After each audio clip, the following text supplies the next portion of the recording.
Fox News Podcast presents Bret Baier's All-Star Panel. America's got to be in the lead if you want to deal with these threats. We're going to lead. The mourning is over. The Shiva is done. And if you're a conservative, you should be optimistic. You know, my main priority right now is making sure that it delivers for the American people. We have to make our country great again, and I will do that. I think the president gets criticized by people all the time for the stuff he says, by people who ignore what he does. Now, Fox's chief political anchor, Bret Baier. Former Special Counsel Robert Hur, who led the investigation into President Biden's mishandling of classified documents, facing tough questions on Capitol Hill from lawmakers on both sides of the aisle regarding his conclusion the president should not be charged with a crime. The White House question, Mr. President, why did you share classified information with your ghostwriter? The president, I did not share classified information. I did not share it. I guarantee I did not. That's not true, is it, Mr. Hur? That is inconsistent with the findings based on the evidence in my report. Yeah, so it's a lie. It's just what regular people would say, right?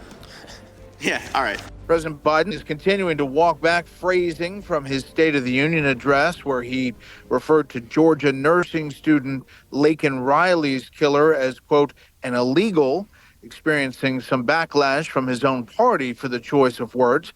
Plus, more voters are heading to the polls in Georgia, Hawaii, Mississippi, and Washington as President Biden and former President Trump get closer to clinching their party's nomination mathematically. To discuss all of this and more, we bring in our panel, Wall Street Journal board member Bill McGurn, Fox News congressional correspondent Chad Pergram, and Democratic strategist Carly Cooperman.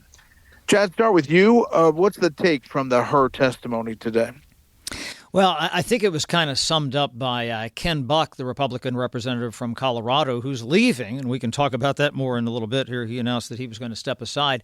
He said, look, he said half the people on the committee here think that Robert Hur was trying to help former President Trump by, calling out the president, saying he couldn't remember certain things in the various interviews that had been conducted.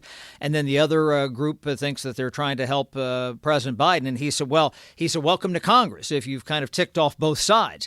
The question is whether or not this moves the meter at all toward an actual impeachment vote in the House of Representatives. That's really hard to say and probably very challenging, if for no other reason, as I said a moment ago, with the departure of Ken Buck, because that reduces the GOP majority. They're going to be down to 2 seats here very soon, and 1 seat after a special election in New York, presumably in late April, which probably will go the Democrats' way. We've thought that they are probably 20 to 30 votes short on impeachment to start with. But again, is this really about impeachment? Republicans can go to their base voters and say, we've done a lot. We exposed the president. We've exposed questions about his memory. We've exposed issues about how he handled classified documents over a decades-long period here, that there was a trend here. They can make the case that there was a special consideration given to the president, maybe because of his memory, as Jim Jordan, the chair of the Judiciary Committee, suggested, and maybe, they treated, the Justice Department did, the Biden Justice Department, they will say, treated former President Trump differently. So that will resonate with some of those Republican voters, and Democrats will say maybe Robert Hur went too far, and that's exactly the criticism we heard when he put out his report some weeks ago, Bret. Carly, Democrats, a couple of them today, tried to get Hur to say that he exonerated President Biden. He said under oath that he did not. But yet there was this sense that they did have success in comparing and contrasting the two different handlings of an investigation by President Biden and by former President Trump. Yeah, I think that's exactly right. Democrats are making the point that the fundamental conclusion, which is that Hur recommended no charges for Biden as it relates to the classified materials, and that point was made. And then also that Hur did say that Biden's conduct was not the same as what Trump did, which led to a criminal prosecution for him. And while, again, Democrats don't want to sit here and have conversations that relate to Biden's age and to his mental fitness, the conclusion that Hur came away with still stands. And I think that that's where Democrats want to make the point that this is not the same as what the trouble that Trump got into, and that Hur did not recommend going further with this, despite the fact that it opened up wounds that, many face in terms of how they perceive Biden. Right. And I guess that's the other question here is that after the State of the Union address, when some on the left were cheering that President Biden kind of overcame all of the talk that he was infirm and senile or losing a step, and that he came out fighting and delivered this speech with vigor and really took it to Republicans.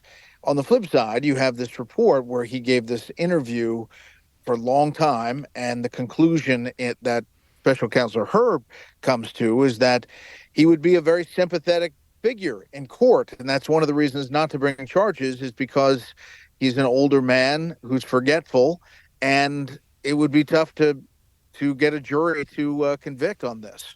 Yeah, I think the case came down to that. The evidence that Joe Biden mishandled these classified documents over decades and in multiple places is overwhelming.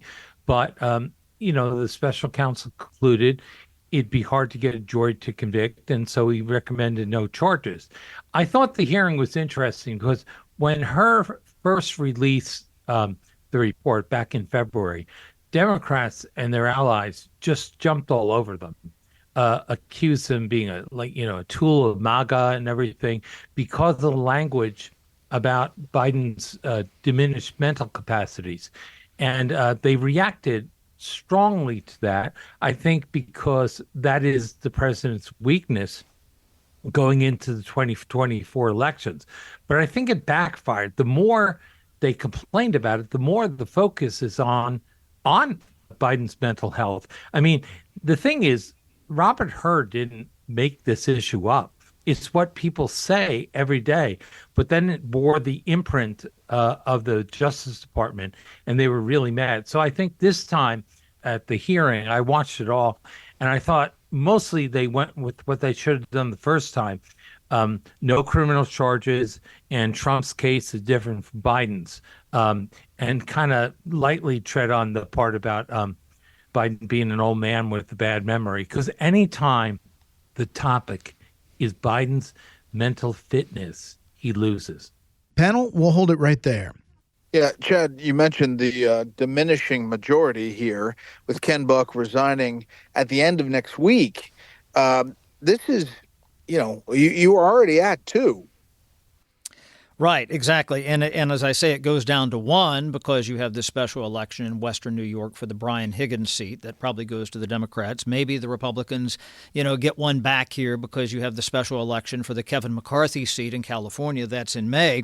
But really, you are one delayed plane away from not having the votes to pass whatever it is you want to pass in the majority. And already, Democrats have kind of been dominating this in the past couple of months of the year because, they have passed bills to keep the government open on multiple occasions and other bills with more Democratic votes than Republican votes.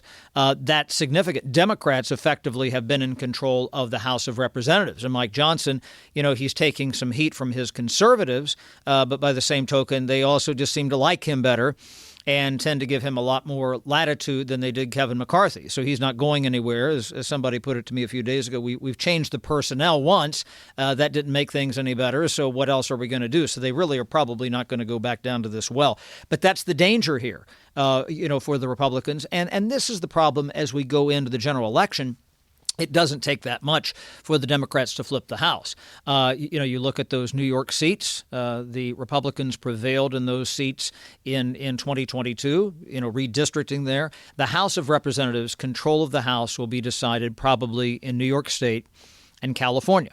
And, that will tell us whether or not we have a Democratic or Republican majority here. But I tell you, what they have to do in the next couple of weeks, they have to fund the government. I asked Ken Buck because his statement said, I'm going to be done at the end of next week. And I said, well, when?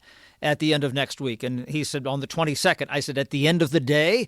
And he said, yes. And the reason I asked that question is because that's the date that they have to fund the government the next tranche of spending bills. And so maybe they need that vote around to keep the government open, whether or not they have to do yet another interim spending bill, because at this point we are a week and a half away and they really haven't made much progress on getting that bigger tranche, about 2/3 of all federal spending, ready to go. That includes the Department of Homeland Security and the Defense Department, Labor Department, Health and Human Services. I mean, that is a big chunk of money right there, Bret. But, Chad, it's so small, the majority, so slim, down to one, if you think that way, if it could go that way, that you're in a place where you could have a recruitment effort to flip somebody. Jim Jeffords did it in the Senate and from Vermont, and it changed the majority. We haven't seen it in the House because there's usually been a few. But, I mean, you could possibly get somebody to flip, and then you have a speaker, don't you? I would never rule anything like that out. I mean, back in the mid-'90s, you had people like Greg Laughlin, who was a Democrat turned Republican after Republicans got control of the House, the Gingrich revolution. You had Phil Gramm, who was a member, started out as a Democrat and then resigned his seat and then ran for re-election as a Republican and won, got his seat back. So you had things like this. But let me really do some of the crunching of these numbers here.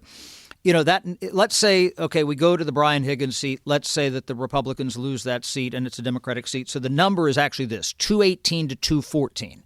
So to get across that delta, even though you can only lose one vote, because if you lose two, that's a tie. Okay, you can lose only one vote.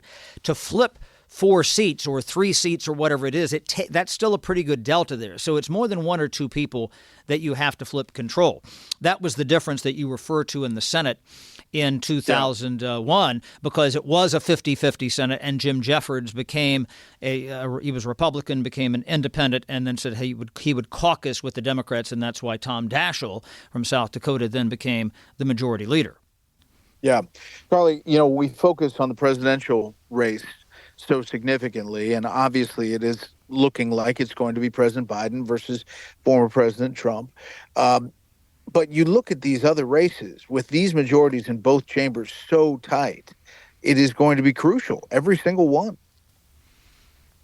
Yeah, that's right. I mean, there's a lot of question about what kind of impact Biden at the top of the ticket is going to have for Democrats down ballot and, Trump on the Republican side as well. And I think that as, strategists working on either side of the aisle, so much about calculation matters as we look at the various races in play, because, there's a lot of talk on the Democratic side about how enthusiasm is lacking. A lot of disaffected Democrats who don't want Joe Biden to be at the top of the ticket. And I do believe to some extent these people are going to come back at the end of the day, even so reluctantly, to vote for him. But it's really imperative because, at the same time, there are races down ballot that, are going to be impacted in terms of how the presidential turnout is, and control of the House and control of the Senate is going to be so close, as well as a lot of ballot initiatives and measures that are going to be on the ballot this year, too.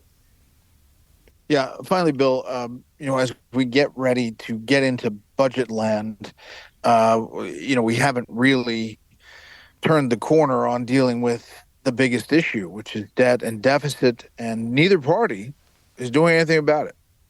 Right. I mean, it's a big issue that concerns everyone. Republicans are pretty good at complaining about it.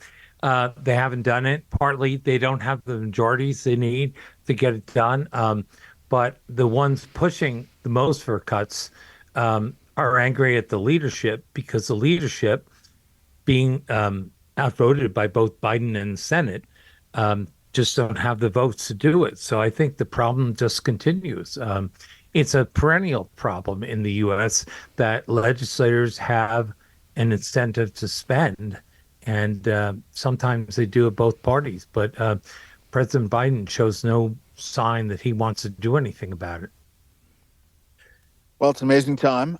Thank you so much. Now for a bit of history. On March 12th, 1947, after the British government stated it would no longer provide military and economic assistance to the Greek government in its civil war against the Greek Communist Party, President Harry S. Truman made a dramatic speech to a joint session of Congress, which would later be referred to as the Truman Doctrine.